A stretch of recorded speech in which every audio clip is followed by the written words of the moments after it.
In previous lectures, we were told about a divine promise which was communicated to the Israelite people,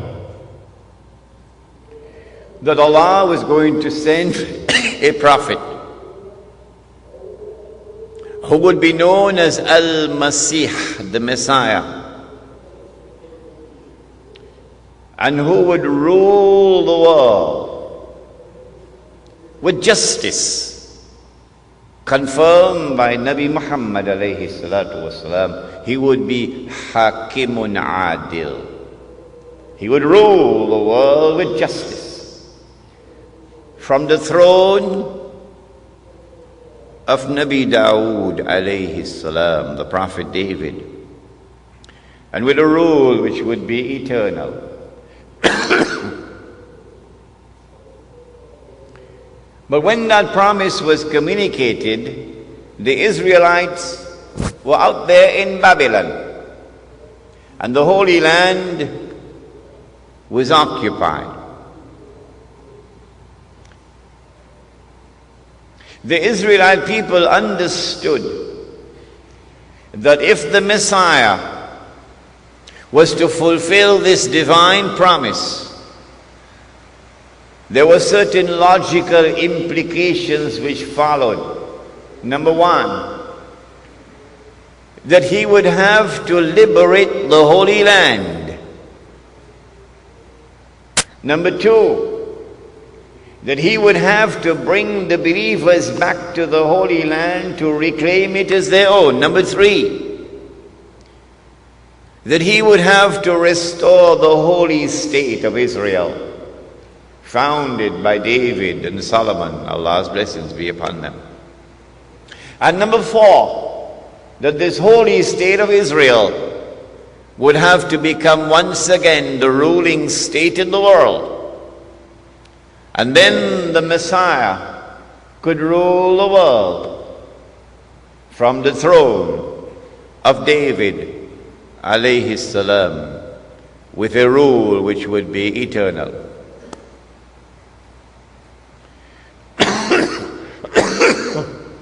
After almost 100 years in Babylon, suddenly things began to happen. And the Holy Land was liberated. The Persian Empire defeated Babylon. And the Israelite people were allowed to return to the Holy Land to reclaim it as their own, and to restore the holy state of Israel. And the temple, or the masjid, built by Solomon alayhi salam, was rebuilt. And so the Israelite people are now excited. The excitement has reached fever pitch. The Messiah must be around the corner. The golden age is coming back. We're going to rule the world one more time. And sure enough, the Messiah came. But when the Messiah arrived, the Son of Mary, while some of them accepted him, the establishment, the rabbis, the priests, rejected him. Why did they reject the Messiah?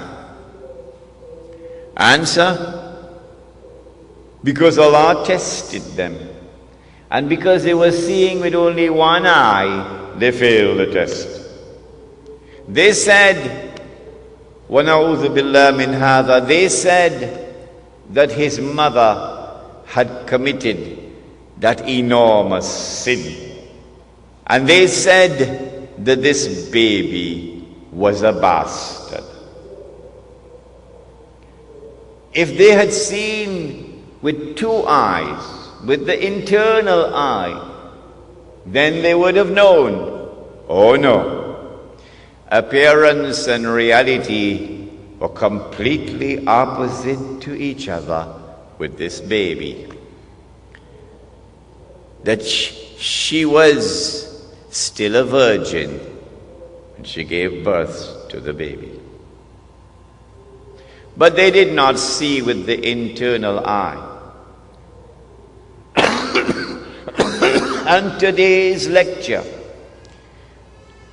reminds the speaker and the audience that unless we see with the internal eye, we will be deceived in so many different ways.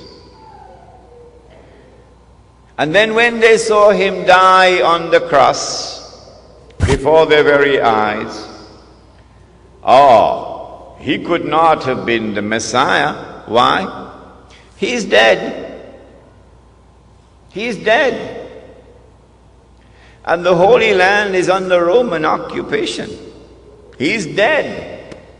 He never ruled the world from the throne of David, alayhi salam. The golden age never came back, but he's dead. And so it is now confirmed beyond the shadow of a doubt. He could not have been the Messiah. What they did not know, and no one knew, for 600 years no one knew it, until the Quran came down, was that no, they did not kill him. No, they did not crucify him, but rather appearance and reality were completely opposite to each other. And Allah raised him, and one day he's coming back. And when he comes back, regardless of resolutions of the Security Council of the United Nations, when he comes back, he is going to rule the world. He will rule the world with justice. And he will rule the world from the holy state of Israel, built on the foundations of the religion of Abraham, alayhi salam. And that is Islam. And his rule will be eternal. But they did not know that. And so they're waiting for the Messiah to come. Prophet Muhammad, Allah's blessings be upon him, then informed that Allah had created a being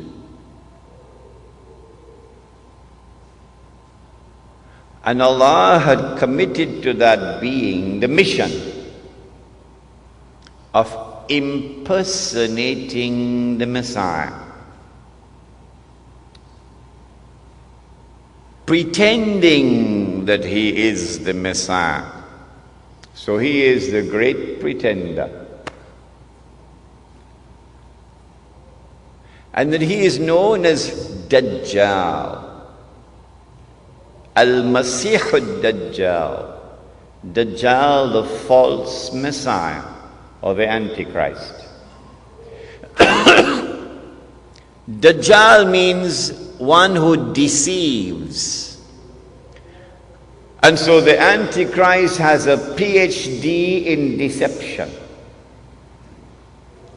In everything connected with the Antichrist, appearance and reality are opposite to each other. If the Antichrist is to successfully impersonate the true Messiah, it follows that he also must attempt to rule the world from Jerusalem with what would appear to be eternal rule. Only then can he declare, I am the Messiah. If he is to do that and convince the Jews that he is indeed the Messiah,